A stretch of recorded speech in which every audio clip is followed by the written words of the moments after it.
Bonjour à tous, il est maintenant 9 heures, donc nous allons pouvoir débuter ce webinaire. Bienvenue à tous.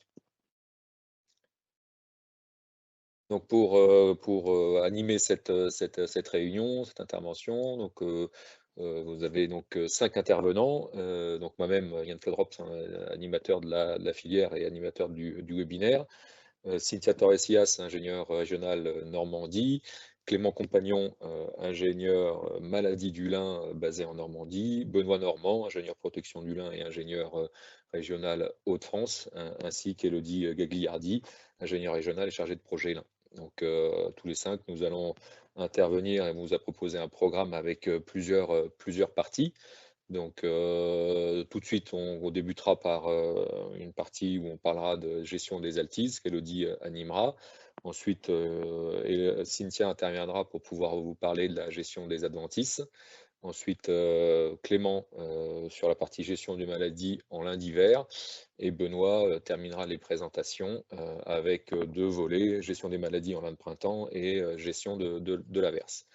Dans l'organisation telle qu'on le fait, on enchaînera les différentes interventions sans la partie réponse aux questions. On concentrera l'intégralité des réponses aux questions en fin de webinaire. Donc on aura 1 heure de présentation et ensuite une demi-heure de réponse aux questions. Ceci dit, vous pouvez utiliser, enfin, vous n'avez pas la possibilité d'utiliser vos micros pour interagir avec nous. Il faut le faire via le chat et l'interface de questions-réponses que vous avez sur votre navigateur. Donc on vous invite, mais même pendant les interventions, n'hésitez pas à interagir avec cette interface et commencer à poser vos questions. Comme je le disais, on y répondra en fin de webinaire. Vous aurez en fin aussi de webinaire une enquête de satisfaction qui vous sera proposée via le chat pour donner vos retours concernant cette intervention. N'hésitez pas à y répondre et la présentation sera est enregistrée et sera disponible sur la chaîne YouTube d'Arvalis. Elle sera mise en ligne d'ici quelques jours. Sans plus attendre, je vais laisser la parole à Élodie qui va vous présenter le volet concernant la gestion des altises. Élodie, c'est à toi. Donc, je vais vous présenter le chapitre gestion des altises, donc revenir avec quelques fondamentaux. Donc voilà, c'est le principal ravageur du lin.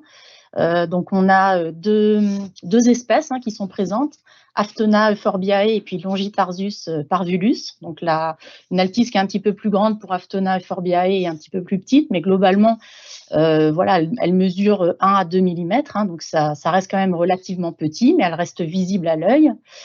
Et elles ont un certain nombre de critères de reconnaissance, mais là, on va plutôt demander la connaissance auprès d'entomologistes. Au champ, on les voit assez facilement, voilà, elles se déplacent, elles sautent un petit peu et elles vont être présentes sur la période de forte sensibilité en début du cycle du lin, donc à partir vraiment de l'émergence du lin au stade fendiment du sol, jusqu'au stade 3 à 5 cm, où là, le lin va être relativement sensible. Et puis, passé ce stade, la culture prend le dessus, et même si on a encore quelques symptômes et quelques morsures, le stade de sensibilité est passé. Donc, c'est vraiment une période assez courte où on a besoin d'une grande vigilance au niveau de la culture. Quelques photos de dégâts. Donc, alors les dégâts peuvent arriver vraiment avant même l'émergence du lin, puisque les altises sont présentes au niveau du sol et elles peuvent, on va dire, se déplacer dans les interstices du sol vraiment au moment de l'émergence du lin et provoquer des dégâts vraiment sur les germes. Et donc, dans ce cas, on va avoir des symptômes de manque à la levée, qui ne vont pas forcément être directement visibles. Et donc là, c'est vraiment les plus gros dégâts qui peuvent apparaître, puisqu'on va avoir des pertes de pieds. Et donc, vraiment vigilance sur les tout premiers stades. Ensuite, on va avoir des dégâts qui peuvent apparaître après l'émergence. Donc là, c'est des morsures, plutôt de forme circulaire dans les germes, les cotylédons ou les jeunes feuilles. Donc sur la photo du milieu. Et puis vraiment en cas extrême, lorsqu'on a des dégâts très importants, on va avoir des destructions des cotylédons ou des feuilles. Alors tant que ça reste sur les feuilles, la culture peut reprendre le dessus, mais si c'est l'apex qui va être détruit, et ben là on va avoir un lin qui ne va plus pouvoir se développer et on va avoir des pertes de pieds. Donc les dégâts peuvent être quand même globalement très très importants, donc il faut être très vigilant sur les premiers stades de la culture. Alors sur le cycle des altises, donc on vous a remis en gros la connaissance qu'on avait actuellement, donc d'un point de vue bibliographique. Donc on sait pas mal de choses, mais il y a encore beaucoup d'inconnus.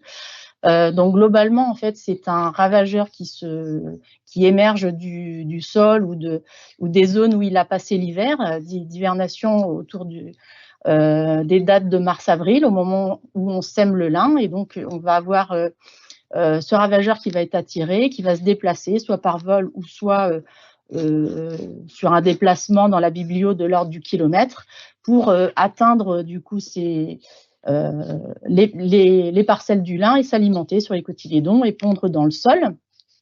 Donc on a à ce stade, comme on l'a vu, une période de forte sensibilité. Et puis, une fois passé le stade 5 cm, la culture va prendre le dessus. Les altises sont encore présentes. Et c'est à ce moment-là que les femelles pondent dans le sol et on peut avoir du coup une émergence à nouveau des adultes sur la période du printemps jusqu'en juin-juillet. Et donc on a cette population qui va encore être présente mais qui ne va plus provoquer de dégâts et qu'on peut retrouver sur la période d'interculture. Et ponctuellement, on se pose aussi des questions sur le relais et la présence du lin fibre d'hiver à cette période. Sur laquelle on peut voir aussi quelques adultes. Arrivé sur le mois de septembre-octobre, les adultes vont rentrer en diapause et ils vont passer l'hiver abrités sous soit des débris, soit des couverts, ou soit des zones de fossés ou des zones boisées. Donc par rapport en fait à la connaissance du cycle, on a un gros travail qui est lancé autour d'un projet de recherche pour justement mieux approfondir nos connaissances sur la biologie des altises, en vue de mieux connaître à la fois ces zones de localisation, ces déplacements, son alimentation, les mécanismes d'attraction et puis surtout les facteurs de risque, pour mieux, on va dire, identifier le risque en amont et mettre en œuvre des éléments de prophylaxie pour intervenir dans les parcelles et essayer de mieux caractériser le risque en amont. Donc il y a le projet Altifas qui a été lancé cette année, et donc c'est un gros volet déjà d'amélioration de la connaissance de la biologie du ravageur, qui nous aidera ensuite pour mieux décliner les leviers de lutte indirecte, la combinaison de leviers à l'échelle de la plante, mais aussi de la parcelle, pour essayer de minimiser les risques. Alors aujourd'hui, on a un certain nombre de produits de lutte directe, mais on sait qu'il y a quand même une certaine efficacité aléatoire au niveau du champ, à la fois parce que l'insecte se déplace, à la fois parce qu'il est dur à toucher, et parce que les efficacités des produits sont quand même assez variables. Alors, je voulais vous faire un petit retour aussi sur le réseau d'observation. Donc, on suit depuis 2021 un réseau de parcelles sur les Hauts-de-France et la Normandie. Donc, on a une trentaine de parcelles suivies chaque année, sur laquelle on réalise un certain nombre d'observations chaque semaine, à la fois d'abondance, mais aussi de suivi de dégâts en parcelles, sur lesquels on essaye en fait d'identifier les facteurs explicatifs du risque des altises sur l'infibre. Donc en 2025, si je reviens avant, en 2025, la localisation des observations était les parcelles rouges, là. Donc on était plutôt sur les Hauts-de-France avec 2 zones d'observation. Et puis en 2024 et 2023, on avait des zones d'observation en Normandie. Donc on verra dans les résultats qu'il y a un effet annuel important. Donc là, vous avez à gauche les suivis et les comptages d'abondance qu'on a fait sur la période sur une période de risque, donc vraiment en début de cycle du lin. Et on voit donc 2021, on avait quelques captures, 2022 également, 2023 c'était une grosse année, et puis 2024 et 2025 surtout, c'était des années où on a eu très peu de captures. Par rapport aux dégâts, donc on voit qu'il y a une certaine corrélation, mais c'est quand même assez variable aussi. Donc en 2023, les dégâts étaient effectivement un petit peu plus importants, avec beaucoup de captures. Et on voit qu'en 2021, on avait également beaucoup de dégâts, alors que les captures étaient relativement modérées. Donc, lorsqu'on regarde sur ce graphique, ben, on voit bien qu'il y a quand même une certaine corrélation, hein. Plus on a d'abondance du ravageur et plus on a des dégâts qui peuvent être importants, mais on voit que c'est quand même pas systématique. Donc, on voit bien l'année 2023 ici en jaune, ça peut monter très haut, mais on a aussi des situations où même avec beaucoup de ravageurs piégés dans les parcelles, et les dégâts restent modérés. Donc, ça montre bien qu'il y a aussi un certain nombre d'éléments supplémentaires qui expliquent aussi les dégâts dans la parcelle. Donc, vous pouvez repérer l'année 2025 en vert, où on était quand même sur une année très basse, à la fois en capture et en symptômes. Donc, on verra que ça a été difficile à analyser les résultats, parce qu'on avait quand même peu de dégâts. Alors, sur les facteurs explicatifs, on a une diversité de facteurs qui ont été analysés. Donc, on ne rentre pas dans le détail, on n'a pas forcément le temps aujourd'hui, mais par contre, l'ensemble des résultats est disponible. Mais on a regardé ce qui se passait autour de la parcelle, l'exposition, la texture de sol, les éléments de rotation, donc la fréquence du lin dans la rotation. On a observé également les éléments paysagers, donc on a regardé la présence de haies aux alentours, les espèces cultivées aux alentours, la présence de couverts.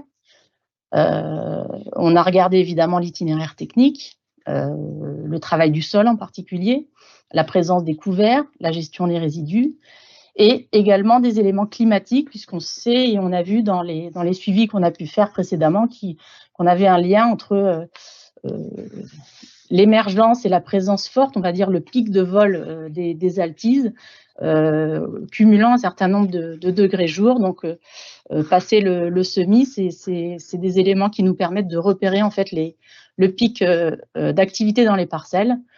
Mais on n'est pas forcément en mesure d'identifier, on va dire, la pression attendue.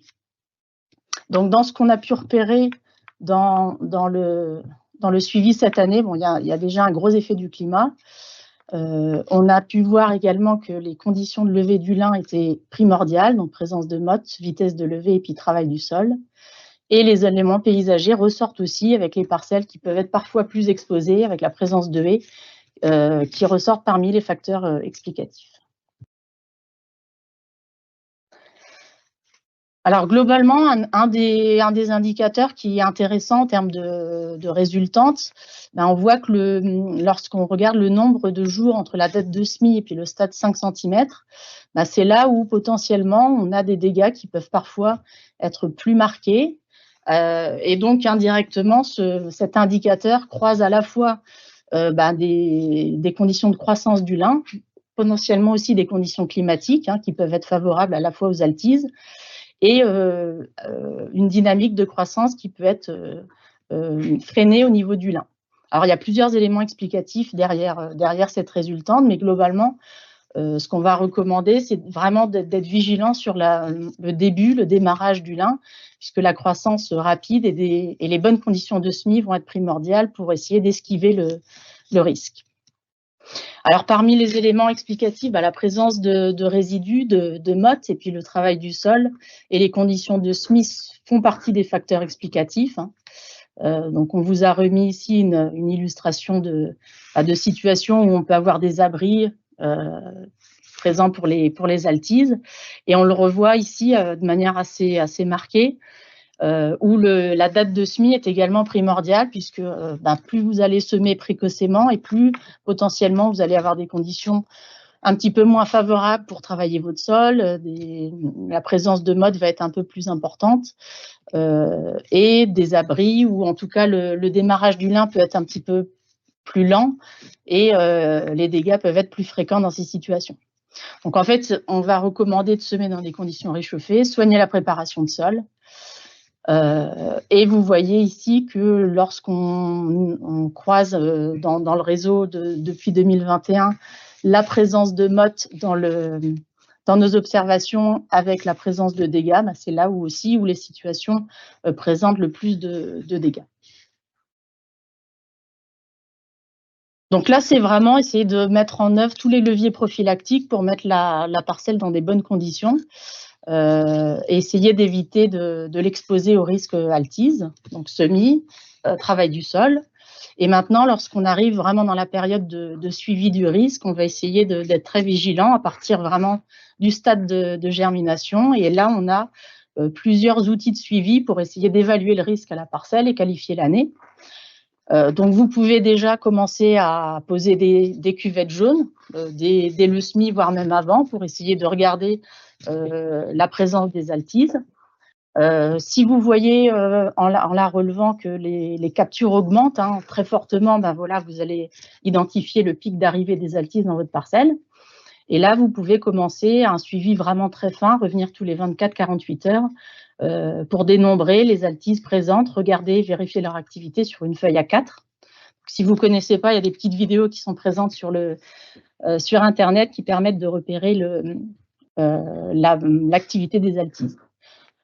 Vous allez également pouvoir regarder les niveaux de dégâts, le nombre de morsures sur les feuilles, et puis observer les conditions météo.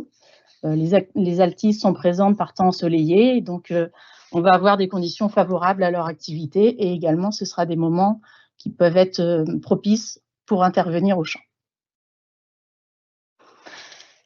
Alors pour ceux qui ne connaissent pas, vous avez à disposition cette grille de risque, donc qui croise à la fois des stades et puis l'observation des populations. Donc à partir du stade fendiment, vous pouvez regarder l'activité. Donc globalement, on n'a pas de recommandation d'intervention sur ces stades-là, excepté si vraiment vous avez une présence et une activité importante dans la parcelle. Mais c'est surtout vraiment à partir du stade de la levée qu'on va commencer à être très vigilant et regarder si vous avez la présence de morsures, donc revenir tous les 24 à 48 heures. Et si vous avez la présence d'activité des altises, avec 4 à 6, voire plus de 7 altises comptabilisées avec la technique de la feuille A4, si les conditions météorologiques sont bonnes, alors vous pouvez envisager une protection. Donc ensuite, concernant les produits au niveau des interventions, il n'y a pas de nouveauté. On est sur des produits de base pyrétrinoïdes qui sont aujourd'hui autorisés. Donc voilà, lorsque le risque est faible, pas de nécessité d'intervenir. Et puis à partir d'une activité importante et surtout la présence de dégâts dans la parcelle, alors vous pouvez intervenir avec des produits de type lambda-cyalotrine caratésian. Je termine avec cette diapositive où effectivement vous pouvez intervenir au champ, mais par contre il faut vraiment veiller à la qualité de pulvérisation. Les produits de type Pyrette sont des produits de contact, donc qui nécessitent vraiment de toucher sa cible, et donc ça ne sert à rien de traiter en préventif si les altises ne sont pas là. Il faut vraiment toucher les altises, et donc il faut qu'elles soient présentes. Donc bien vérifier avec les différentes observations qu'on a vues précédemment, la technique de la feuille A4 par exemple, et puis un temps ensoleillé et des conditions relativement douces vont être propices à l'activité des altises, et c'est là où vous allez pouvoir intervenir de manière la plus bénéfique possible. On fera également attention au volume de bouillie, traité à plus de 150 litres par hectare, et puis adapter le type de buse, ça va être primordial pour tous les produits de type contact et pyrétrinoïdes. Donc les meilleurs créneaux d'intervention, c'est plutôt le soir, puisque vous allez combiner à la fois des bonnes conditions de pulvérisation et également la présence des altises pour essayer de toucher la cible, une meilleure efficacité. Donc on est en cours d'évaluation des produits de lutte directe. On a testé un certain nombre de produits de contact ou dérivés, mais également des produits de biocontrôle qui sont en cours de screening, avec des profils de type huiles essentielles ou même du soufre, pour essayer d'évaluer de potentielles efficacités. Je termine avec cette diapo de conclusion. Donc, en premier lieu, c'est vraiment essayer d'anticiper le risque, mettre en œuvre tous les leviers prophylactiques qui vont permettre de mettre la culture dans les meilleures conditions pour un démarrage rapide. C'est vraiment ce qui va être primordial. Assurer une croissance rapide à travers des bonnes conditions de semis et limiter la présence de mottes et de résidus. Donc, ensuite, on a vu les outils pour évaluer le risque, depuis la germination à présence de dégâts, et enfin, en dernier recours, optimiser sa stratégie de lutte directe en favorisant les traitements en fin d'après-midi en ajustant les volumes et bien réfléchir également au choix des bus. Cynthia, c'est à toi. Donc, débuter donc bonjour à tous. Pour débuter cette partie sur la gestion des adventistes, peut-être revenir sur quelques rappels concernant les leviers agronomiques qui peuvent être mobilisés assez facilement et qui peuvent également permettre de réduire de façon assez significative la pression adventiste dans les parcelles, en jouant notamment sur différentes caractéristiques des plantes, telles que la période de levée préférentielle, la profondeur de germination et la dormance, ou encore le taux annuel de décroissance des graines.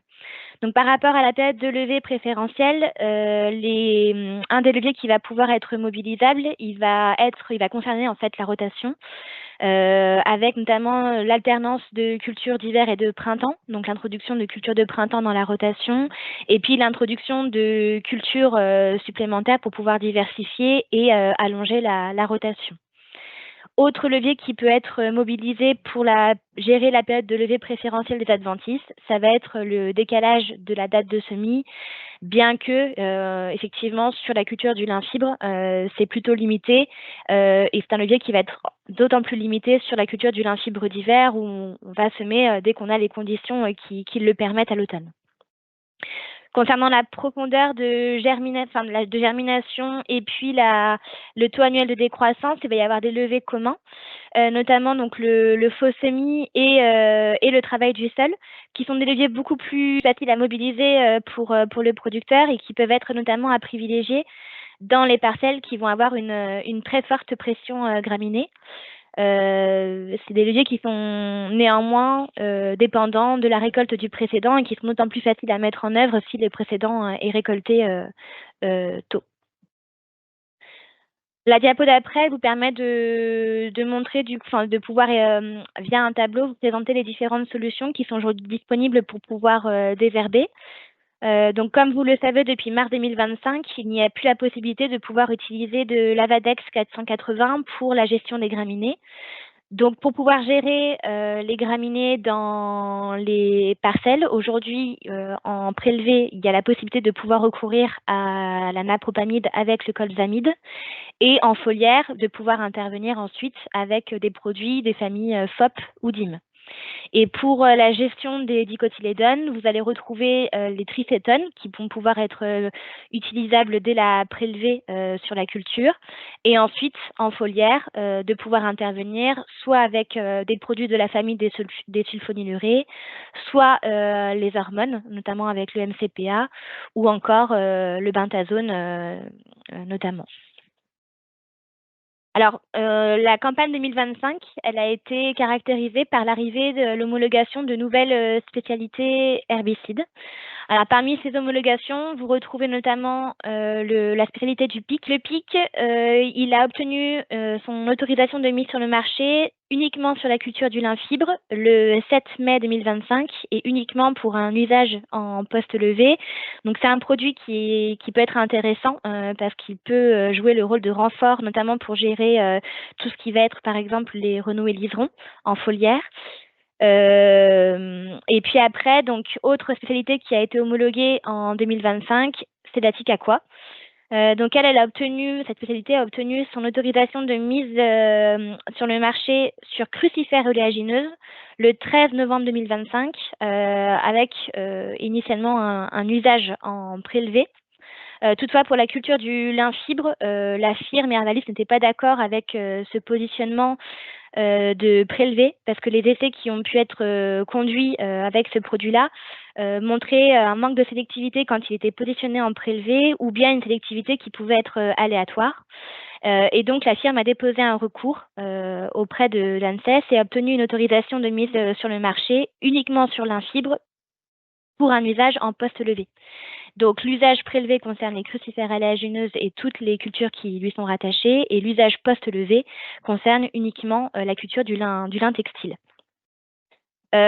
Toutefois, on vous vous alerte sur le fait que aujourd'hui, en fait, les autorisations de mise sur le marché ont été obtenues plus rapidement que ce que la firme que ce que les firmes pouvaient espérer pour ces spécialités. Et donc, à ce jour, les références que nous avons pour ces produits ne sont pas suffisantes pour permettre et à la firme et à Arvalis de caler les préconisations d'utilisation de ces produits. Donc, certes, ils sont aujourd'hui homologués sur la culture du lin textile, mais on vous encourage très fortement à ne pas les utiliser tout de suite, en tout cas pas de cette campagne, tant qu'on n'aura pas suffisamment de recul sur les précautions d'usage de ces spécialités. L'idée, c'est qu'on a réussi à obtenir ces AMM et qu'on aimerait les conserver le plus longtemps possible. Et donc, pour ce faire, pour limiter les risques d'accidents qu'on pourrait avoir sur les cultures en plaine liés à un mauvais usage de ces produits, d'attendre d'avoir suffisamment de retour sur les préconisations d'usage avant de les mettre en œuvre dans les linières. Et puis après, donc dernière spécialité qui a été homologuée en 2025, donc c'est la maïsotrione. C'est une spécialité de déverbage en post-levée du maïs et donc elle a obtenu, la firme a obtenu une extension d'usage pour cette spécialité pour la culture du lin fibre, mais du lin fibre de printemps uniquement, avec un usage en prélevé strict et à la dose de 1,5 litres par hectare.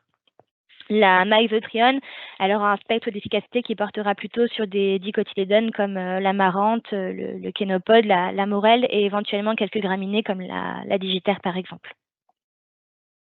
Alors, les essais qui ont pu être conduits en 2025 par l'Institut, on va vous montrer ici quelques retours de référence qu'on a obtenus en 2025 sur du lin fibre de printemps. Pour rappel, on teste depuis quelques années le colzamide comme alternative à la Vedex 480. Le colzamide a été homologué l'an dernier. Les références des essais de l'an dernier nous avaient permis de pouvoir affiner les préconisations d'usage, notamment par rapport au positionnement de la spécialité colzamide et la dose d'utilisation. Mais il nous restait des références à obtenir, notamment sur la faisabilité d'un mélange de la colzamide avec d'autres spécialités en prélevé. Donc là, pour affiner les références et les questions qu'on pouvait avoir sur la faisabilité du mélange, on va vous présenter les 3 essais qui ont été conduits en 2025 sur le lin de printemps. Donc, il y en avait un en Normandie et 2 en Hauts-de-France, notamment dans le Pas-de-Calais et dans l'Aisne. Pour ces 3 essais, on a testé du coup le colzamide à la dose de 1,5 litres par hectare, soit en solo, soit en mélange avec notamment le Caliprime Extra.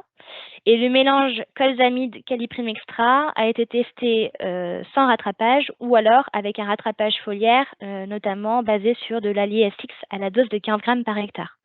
Le tableau qui vous est présenté ici vous permet de visualiser les résultats de sélectivité des différentes stratégies qui ont été testées.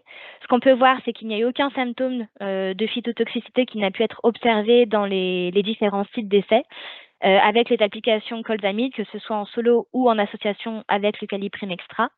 Et par contre, vous pouvez voir que les stratégies où on a eu de l'AliSX qui a été appliqué en rattrapage foliaire ont pu, dans un essai, donc notamment le site de l'Aisne, générer quelques symptômes de phytotoxicité qui s'apparentaient à un tassement sur la culture du lin fibre. Par rapport aux résultats de rendement. Donc là, vous retrouvez le graphique de gauche qui, en histogramme, vous représente les résultats de rendement en fibre longue, donc les rendements en lin taillé, pour chacun des 3 sites d'expérimentation. Et donc, ce que l'on peut voir, vous avez les lettres qui représentent les groupes statistiques du coup des différentes données de résultats de rendement. Et donc, il n'y a pas d'effet négatif de l'association colzamide avec le Caliprime Extra qui ressortent d'un point de vue statistique. D'un point de vue efficacité visuelle, on notera dans les essais 2025 que l'intérêt en fait d'un mélange entre le colzamide et puis le Caliprime Extra, il était surtout intéressant dans les situations où on avait une forte pression graminée. En revanche, par rapport au dicotylédone de printemps, ce mélange présentait assez peu d'intérêt. Donc, si on devait conclure sur les préconisations, les précautions d'usage de la spécialité colzamide, donc l'on a mis en œuvre en accord avec la firme. La première précaution, c'est que c'est un produit qui est à positionner uniquement en post-semis prélevé, c'est-à-dire dans les 48 heures maximum après le semis de la culture, à la dose de 1,5 litres par hectare. C'est la dose qui permettait le meilleur compromis entre la sélectivité et l'efficacité dans les essais qui ont été conduits. S'assurer d'avoir des conditions climatiques qui permettent la bonne sélectivité du produit, donc une absence de gel et de forte pluviométrie dans les 7 à 10 jours qui suivent l'application. On rappelle que c'est une société qui est plutôt déconseillée sur les sols filtrants. Et attention aussi, notamment pour le lin fibre d'hiver au semis tardif. On avait des essais qui avaient été semés assez tardivement l'année passée à l'automne en lin fibre d'hiver en lien avec les conditions très pluvieuses de l'automne. Et on avait pu voir avec les semis très tardifs de début novembre des symptômes de phyto qui s'apparentaient à un jaunissement, voire un tassement des plantes. Et puis, c'est un produit qui requiert également une bonne structure de sol pour garantir sa bonne sélectivité. Donc, si on devait conclure avec des programmes de gestion des adventices, donc là, on est sur la culture du lin fibre de printemps. Ce que l'on pourrait mettre en avant, c'est que la spécialité colzamide, en association du coup avec donc sulcotrione ou mésotrione, peu importe, c'est vraiment une association qui a privilégié en prélever dans les parcelles qui vont présenter des grosses problématiques graminées. Dans les situations plus classiques, l'idée c'est de rester sur un programme de référence, c'est-à-dire une intervention en prélevé avec de la sulcotrione ou de la mésotrione, relayée ensuite en rattrapage foliaire avec les différents produits et associations de produits possibles en cours de végétation, qui vous sont présentés ici à l'écran en fonction de la flore ciblée. Donc, si ce sont plutôt des dicotylédones qui seront à cibler avec du rattrapage, intervention possible avec une hormone comme par exemple le métis associé avec du basagran et de l'huile, ou bien avec des sulfonylurées comme le shaker en solo ou associé avec le basagran par exemple. Et puis, si c'est la flore graminée qui est ciblée en rattrapage foliaire, eh bien, de pouvoir intervenir avec les différentes spécialités des familles de la famille des dîmes. Et puis après, donc, également, il est possible de pouvoir, dans son programme de désherbage, intégrer du désherbage mécanique.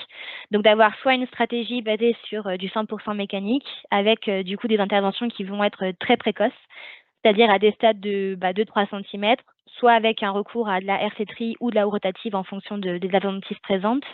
Et puis, par la suite, à des stades plus tardifs, d'intervenir avec une bineuse, sachant qu'on le rappelle, le stade maximal d'intervention avec la bineuse, c'est le stade 10 cm.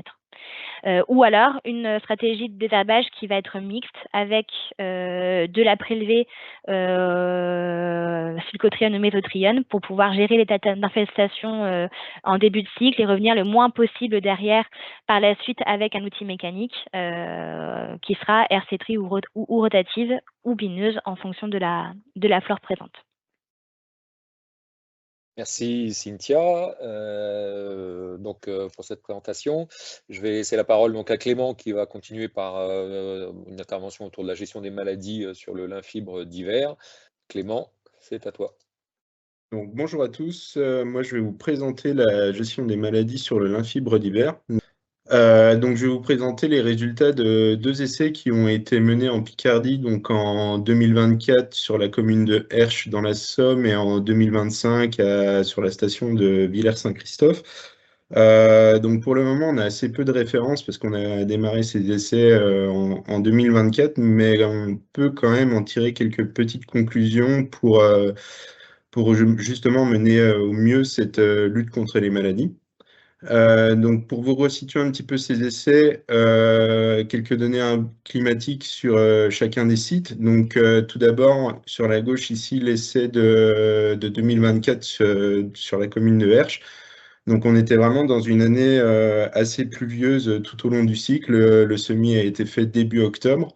Et des températures assez douces et vraiment de la pluie assez régulière tout au long du cycle qui a favorisé quand même une pression maladie assez importante avec un complexe plus orienté septoriose sur les lins d'hiver, donc qui a nécessité vraiment 3 traitements tout au long du cycle.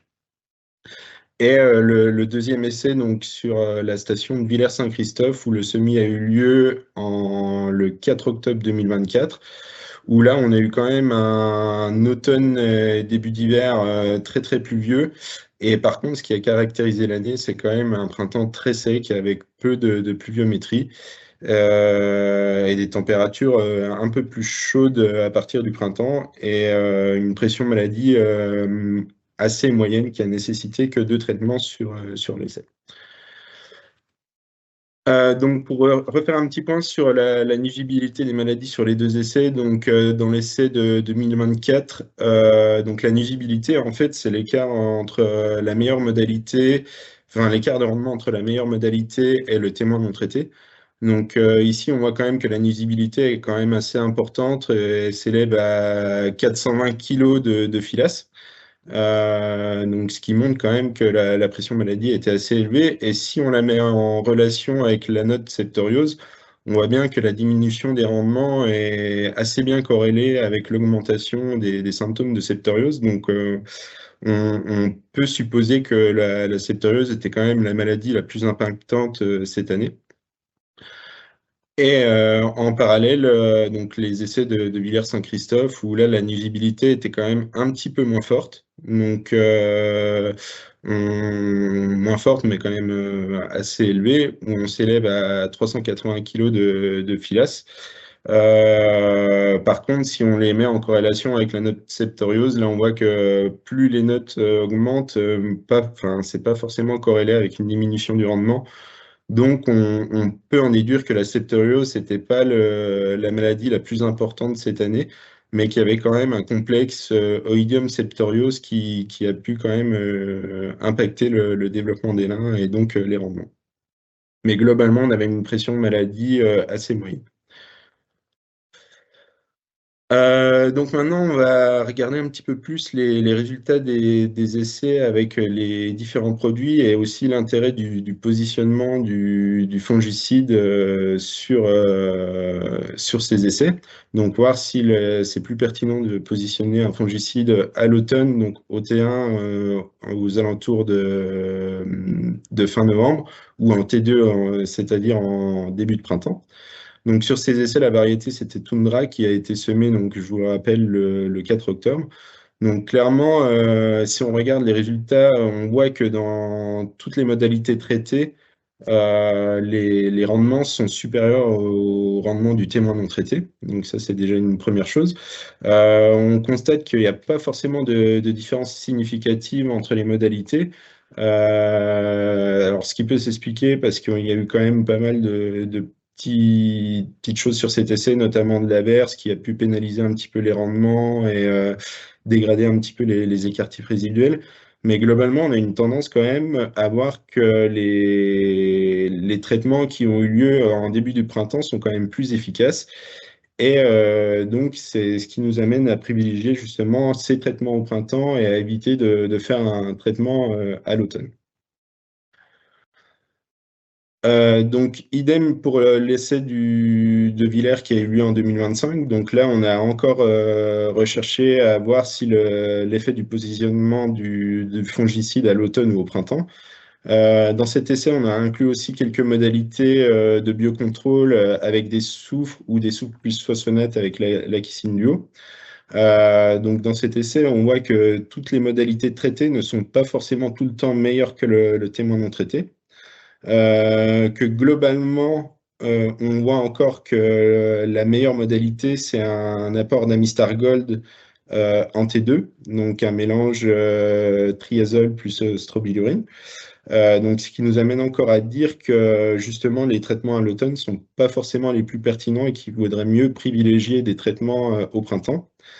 Quand on regarde aussi les modalités avec des produits de biocontrôle, donc soit Akicine Duo, soit le Thiopron Renfree, on voit que l'Akicine Duo, même si elle n'est pas dans les meilleures modalités, reste quand même un bon compromis dans la lutte contre les maladies sur le lin d'hiver. Tout simplement parce qu'il y a un mélange de soufre plus phosphonate, donc les soufres qui peuvent justement un peu limiter le développement de l'oïdium et les phosphonates lutter aussi en parallèle contre la septo, donc ça pourrait rester un bon compromis dans un objectif d'utilisation de 100% de biocontrôle ou mixte.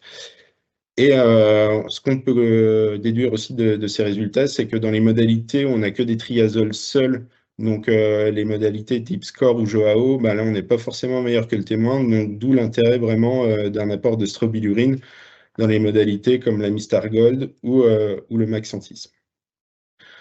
Donc voilà, donc nos préconisations, ça resterait justement de favoriser des traitements à partir du printemps, éviter dans la majorité des cas des traitements à l'automne, alors sauf si vraiment c'est absolument nécessaire, on vous conseillerait éventuellement une application d'Amistargold ou de Score à l'automne, mais vraiment essayer de limiter ces applications au maximum. Donc, on peut préconiser dans la lutte contre les maladies pour le lin d'hiver deux types d'approches. Donc, si vous souhaitez une approche 100% biocontrôle, on vous conseillerait principalement d'appliquer soit du thiopron rain-free ou quand même une préférence pour l'acicine duo en T2 à des stades entre 20 et 30 cm. Et en fonction du contexte de l'année, donc si on a un risque septo et oïdium assez fort dans l'année, faire un relais thiopron en T2 donc à 40-60 cm et en dernier traitement, juste avant les boutons fleuraux ou à boutons fleuraux, un apport d'acicine Dugo à 3 ou 3,5 litres par hectare. Et par contre, si on veut faire un itinéraire un peu mixte, là on peut justement appliquer un apport d'Amistargold ou de Score, donc diphéno ou diphéno plus azoxystrobine, qui se révèle vraiment efficace contre la septo. Et pareil encore, si on a un risque oïdium assez fort pendant l'année, faire un relais de thiopron en T2 pour finir sur un apport d'acicine ou de Maxentis avant les boutons floraux. Et si vraiment il y a une pression très très forte dès le printemps, rien ne nous empêche aussi de faire une combinaison Amistargold plus acicine qui là pourrait nous sembler assez efficace, bien qu'on ne l'ait pas testé dans les essais. Merci Clément. Donc sans plus attendre, je vais laisser la parole à Benoît qui va prendre la main pour la partie suivante et finaliser la partie des interventions en direct avant qu'on fasse une phase de réponse aux questions. Benoît, c'est à toi. Oui, j'espère que vous m'entendez bien. Donc, merci Yann, merci Clément. Donc, effectivement, je vais poursuivre avec la gestion des maladies, cette fois-ci sur l'Inde printemps. Et je terminerai sur la gestion de la verse physiologique en général sur les deux types de lin. Donc, comme vous l'a fait Clément sur le lin d'hiver, je vais démarrer en vous parlant de nuisibilité des maladies qu'on peut observer sur l'Inde printemps. Donc, vous avez ici un graphique qui reprend les nuisibilités maladies sur les différents essais qu'on a pu mener chez Arvalis depuis 2014, on va dire. Donc, nuisibilité annuelle et dans les différents sites dans lesquels ont été conduits les essais. Donc, ce qu'on peut dire, c'est qu'en moyenne générale, sur les 12 dernières années, donc depuis 2014, on a une nuisibilité moyenne de 430 kg de fibres longues, donc de lin taillé à hectare. Donc, ce qui représente en général, en moyenne, à peu près entre 25 et 30% une nuisibilité de 25 à 30% par rapport au rendement maximal dans les différents essais. Cela dit, dans certaines situations, on a pu le voir en 2021, 2016, également en 2024, donc c'est souvent les années à fort potentiel, où il y a souvent aussi des complexes de maladies, oïdium et septoriose, on peut aller sur des pertes de plus de 50% du rendement en fonction de l'intensité de la maladie, mais aussi surtout du stade d'apparition de la maladie. Donc, si on regarde sur 2025, on est sur des nuisibilités plutôt qui peut paraître, on va dire, faible, 345 kg à l'hectare, mais ça représente 30% du rendement intaillé. On était sur des potentiels maximum. Les meilleures modalités étaient autour de 12 à 12 quintaux et demi, donc soit 1200 kg de fibres. Donc 350 kg de fibres à peu près de perte, ça représente plus d'un tiers, enfin à peu près un tiers du potentiel maximum de l'essai. Donc, ce qui est loin d'être négligeable, et d'où l'importance de bien positionner, de bien appliquer sa protection fongicide. Donc, si on regarde les efficacités, les réponses des différentes stratégies sur les essais 2025, donc sans vous mettre toutes les modalités qu'on a pu tester dans les essais, qui nous servent aussi d'acquérir de nouvelles références sur des nouvelles solutions, les solutions qui sont aujourd'hui homologuées en comparaison avec les références historiques, donc les références historiques que sont le Joao, notamment en 2 applications, 0,3 litres, donc en T2, T3. Donc le T2, c'est une application à 30-40 cm et le T3, c'est plutôt autour de boutons floraux, voire tout début de la floraison. Une autre référence qui est le Nisodium, appliqué à 0,3 litres, là encore à T2, donc 30-40 cm, et puis relayé par un Joao à 0,3 litres, juste au moment de début floraison. En comparaison, donc ces 2 modalités de référence, on les a mis en comparaison avec les applications de biocontrôle homologués, ou en tout cas qui vont l'être à base de soufre notamment, donc le Thiopron Renfree. Donc Clément vous en a parlé déjà sur le lundi vert. Donc cette spécialité a été appliquée 3 fois en 3 litres. Donc là, on est sur 2 applications avec les modalités de référence, solutions de biocontrôle. Donc les soufres sur des produits de contact, donc qui ont beaucoup moins de rémanence, ce qui fait qu'on positionne un traitement un peu plus tôt dans le cycle de végétation. Et quand je dis un peu plus tôt, le T1, on visait le stade autour de 10-20 cm. Donc c'est ce qu'on a fait pour le Thiopron Renfree. On l'a fait également pour une solution qui, elle, pour le coup, n'est pas encore homologuée, mais qui ne saurait tarder. On l'attendait pour la fin d'année, c'est toujours pas arrivé. On espère l'avoir pour la prochaine campagne pour étoffer, on va dire, la gamme de solutions disponibles. Donc c'est le Phaéton, qui lui, on a mis à 3,1 litres, au même stade d'application que le Thiopron. Et puis, on a regardé également l'Akisine Duo, donc toutes ces spécialités en solo, sans produit de référence ajouté.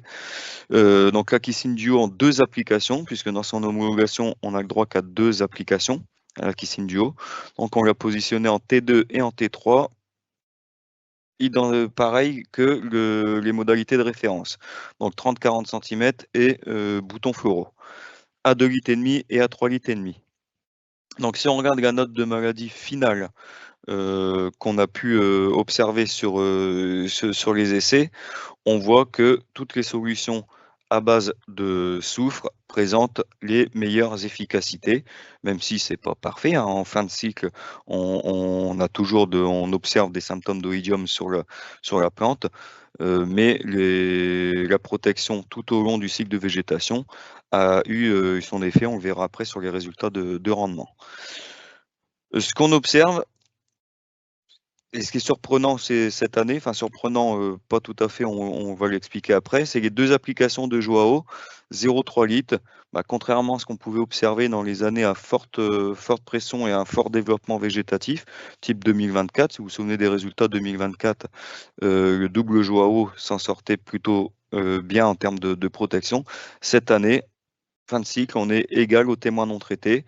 Une seule application de Joao, on regardait l'intérêt aussi du positionnement. Idem, c'est pas suffisant, on est égal aux témoins non traités.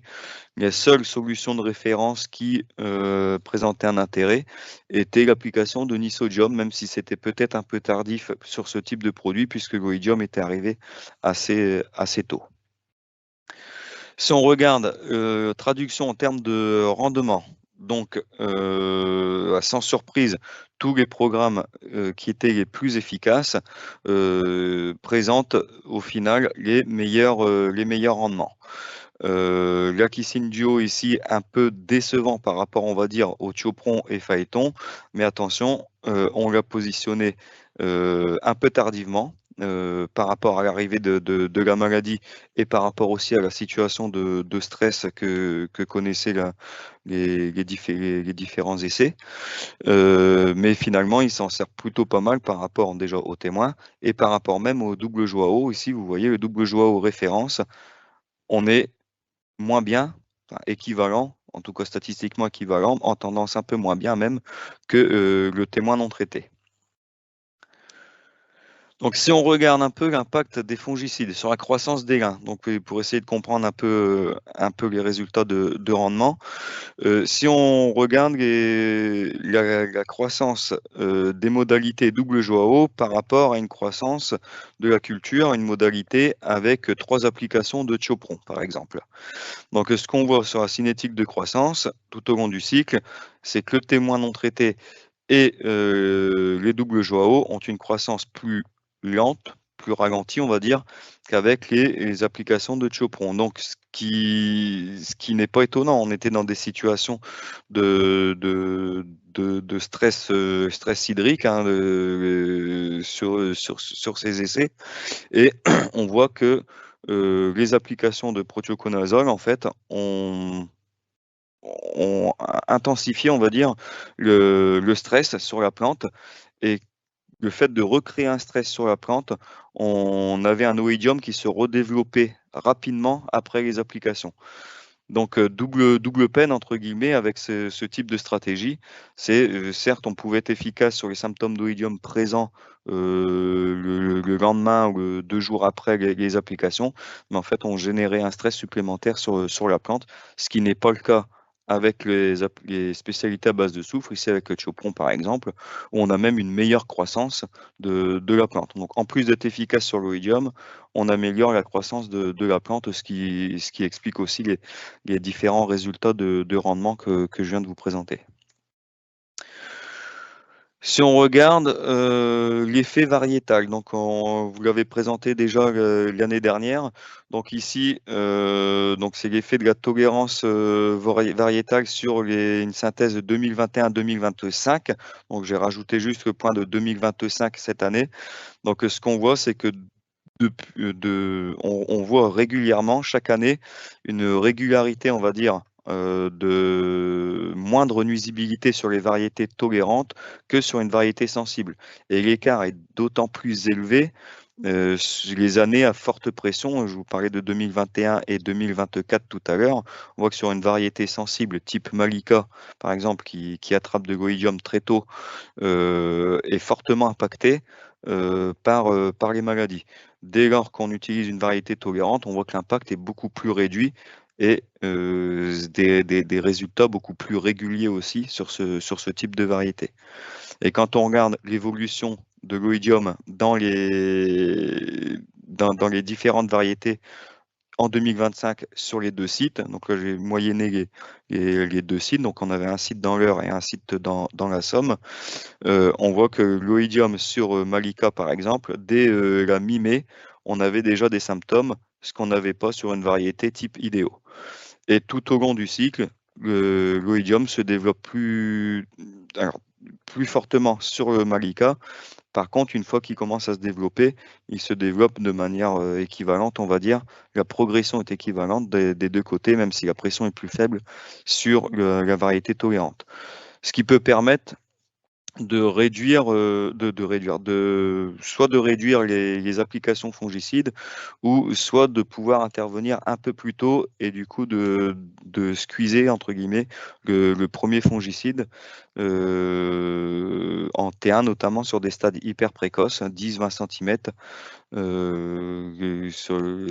qui peuvent être préjudiciables sur des variétés sensibles.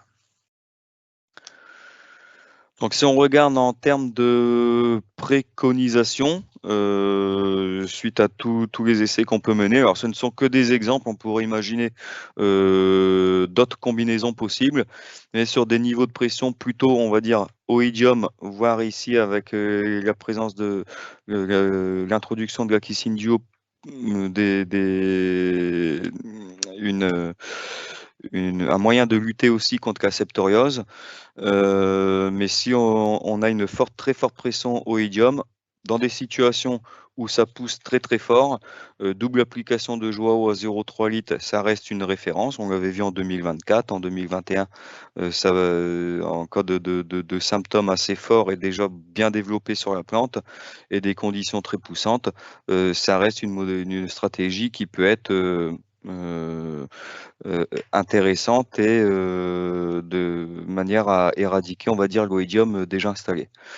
Une stratégie 100% biocontrôle, comme Clément vous le montrait tout à l'heure sur les grains d'hiver, c'est 3 applications de soufre. Alors ici, le Thiopron Renfree, qui est le seul de toute manière homologué à ce jour, en soufre solo. Donc 2,5 à 3 litres, 3 applications. On l'a vu dans les résultats, même en 2025, en année plutôt sèche et stressante. Ça reste les meilleures modalités.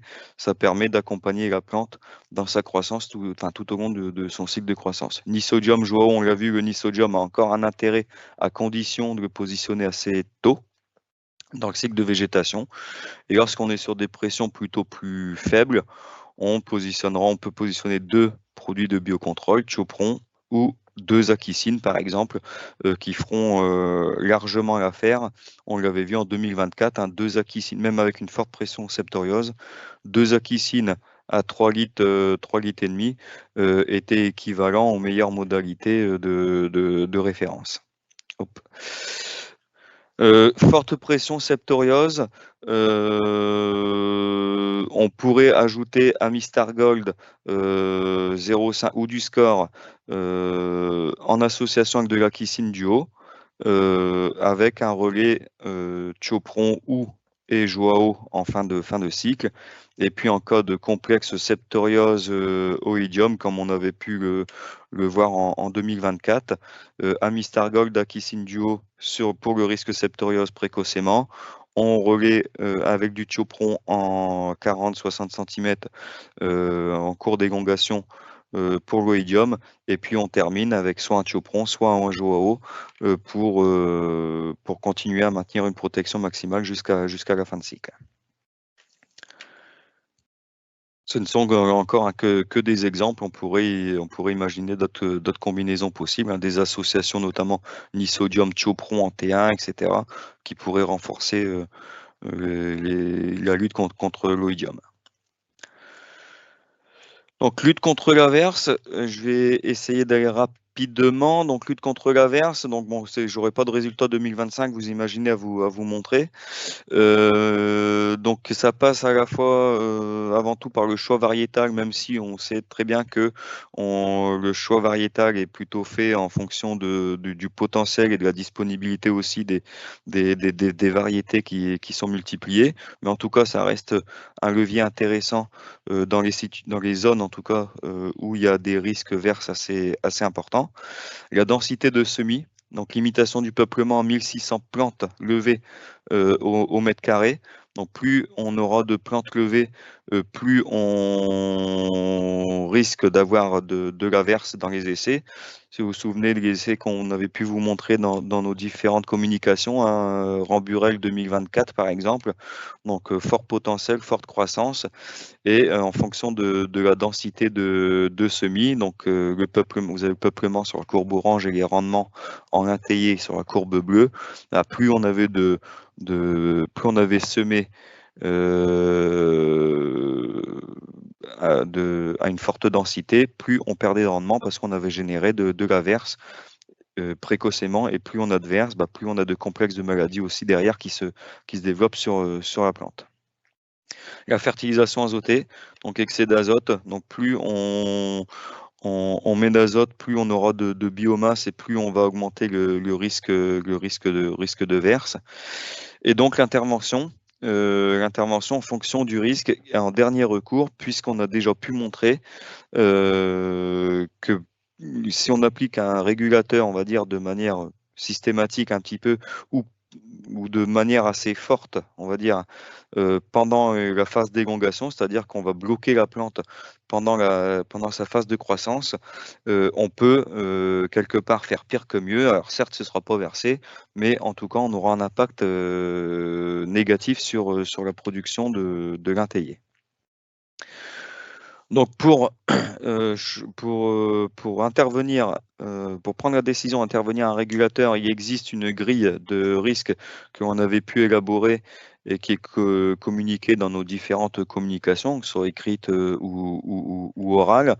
Donc cette grille de risque, elle prend en compte 3 facteurs principaux, on va dire, le climat, le sol, et puis tout ce qui est lié à la plante, hein, donc la densité, son comportement et sa vitesse de croissance.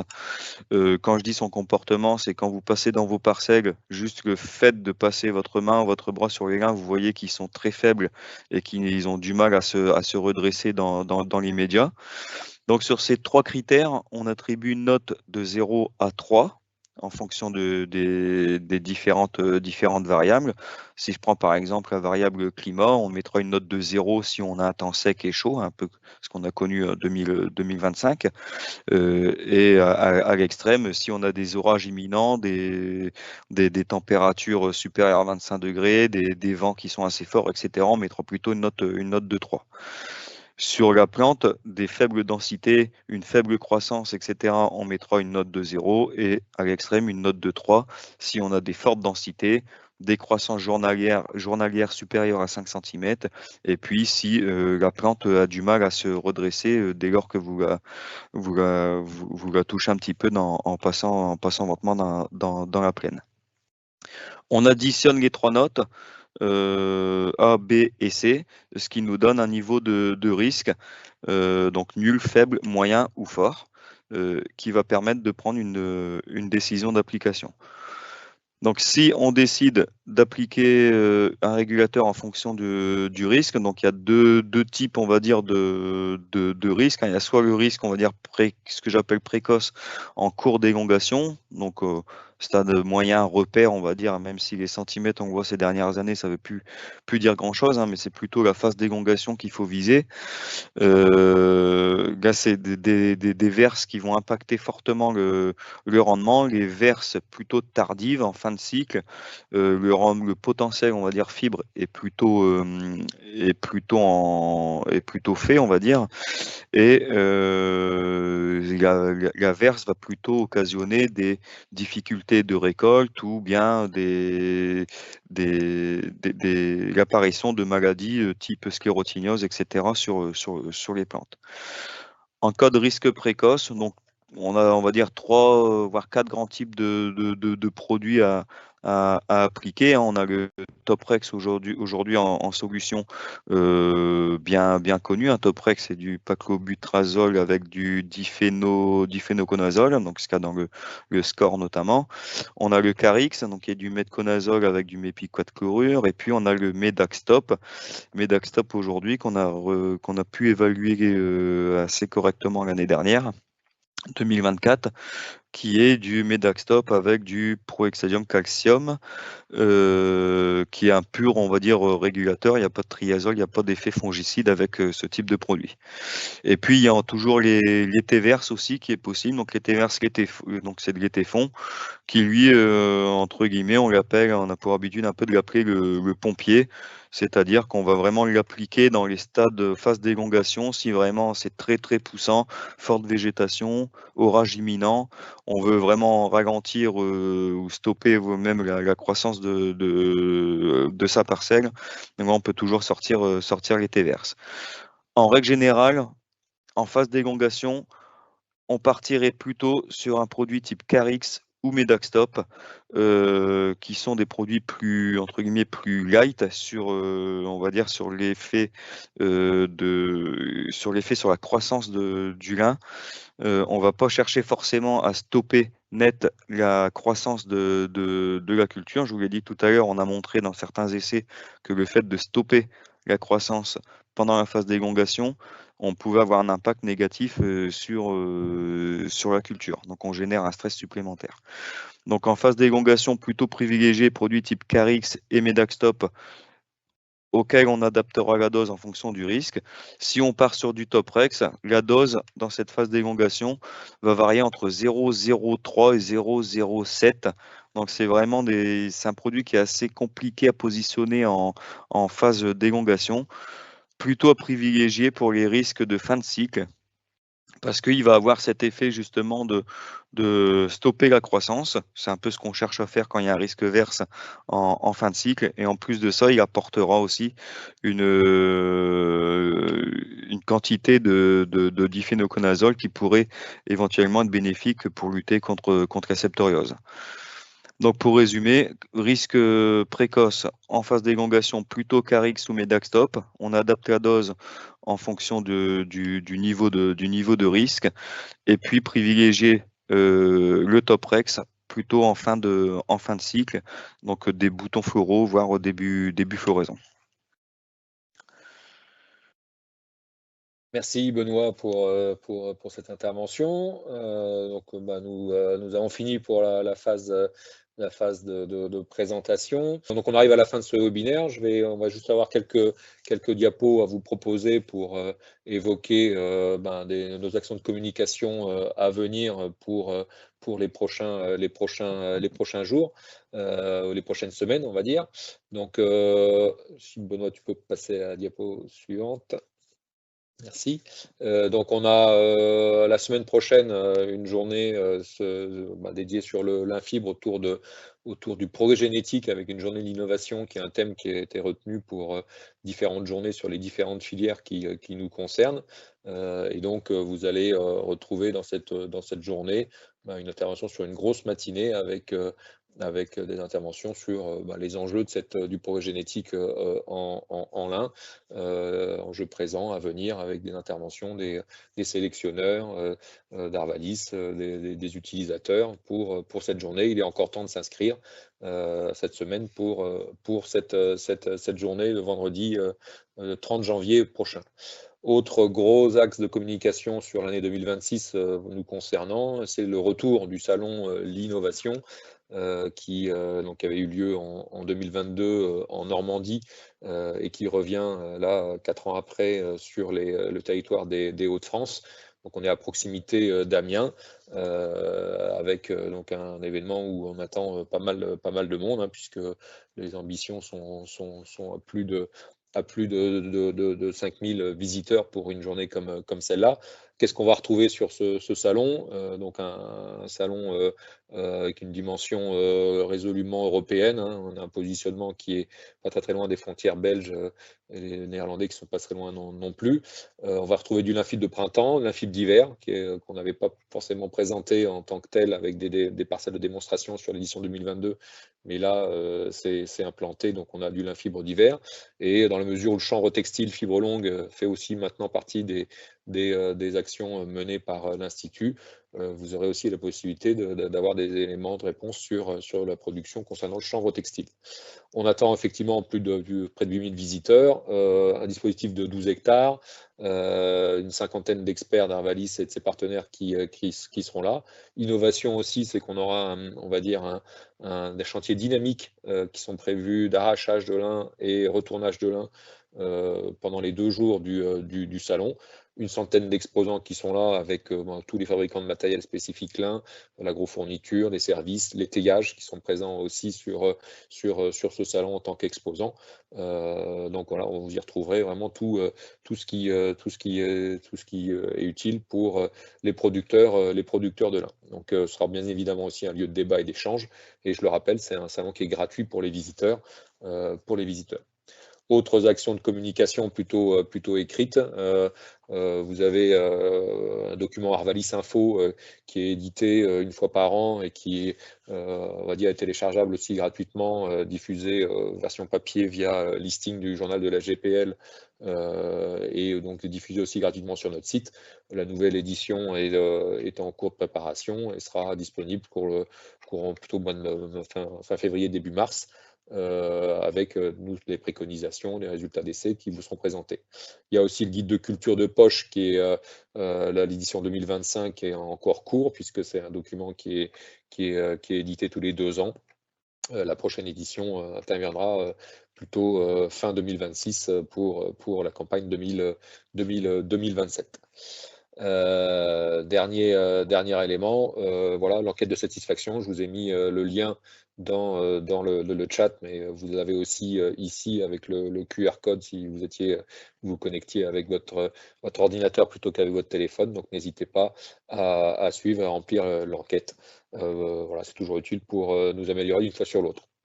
Eh ben, il me reste, on a dépassé un peu de quelques minutes par rapport à l'horaire prévu. Il me reste à vous remercier d'avoir participé à ce webinaire. Et puis donc, ben, je vous dis à bientôt pour de prochains événements et d'échanges avec vous. Merci à vous.